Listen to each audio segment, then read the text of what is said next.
మన దేశానికి మన సమాజానికి రక్షణిస్తున్నటువంటి ఈ మన ఆర్మీ బలగాలకి సిఆర్పిఎఫ్ పోలీసులకి ఈ రోజున రక్షాబంధన్ సందర్భంగా మా జనసేన పార్టీ వీర మహిళా విభాగం తరపున వీళ్ళందరినీ కూడా మా సోదరులుగా భావించి వీళ్ళకి రాఖీ కట్టడం జరిగింది.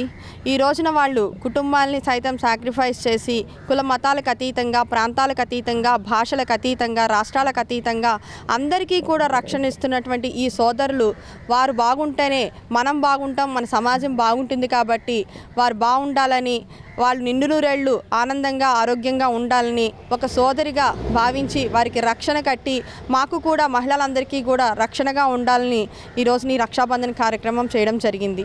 మా పవన్ కళ్యాణ్ గారు మా పార్టీ అధినేత ఆదేశాల ప్రకారం వీర మహిళా విభాగం తరపు నుంచి రక్షాబంధన్ సందర్భంగా ఈ జనసేన సర్వజన రక్షాబంధన్ కార్యక్రమంలో భాగంగా ఈరోజుని ఇక్కడ రాఖీ కట్టాము. అలాగే దీని తర్వాత ఆర్టీసీ బస్ స్టాండ్లోను, రైల్వే స్టేషన్లోను, మానసిక వికలాంగుల కేంద్రంలోను ప్రతి వాడికి వెళ్ళి సోదరులందరికీ కూడా ప్రతి ఒక్క వ్యక్తిని కూడా మా సోదరుడిగా భావించి వారికి రక్షణ కట్టి సమాజంలో ఎక్కడ ఏ మహిళకి అన్యాయం జరిగినా కానీ మీరు మా పట్లే కాదు, ఎక్కడ ఏ మహిళకి అన్యాయం జరిగినా కానీ వారిని మీ సొంత సోదరులాగా భావించి వారికి రక్షగా ఉండాలని మనస్ఫూర్తిగా కోరుతూ ఈ రోజు ఈ రక్షాబంధనం కార్యక్రమాన్ని చేయదలుచుకున్నాము. Thank you so much. For more updates please subscribe 99 TV Telugu.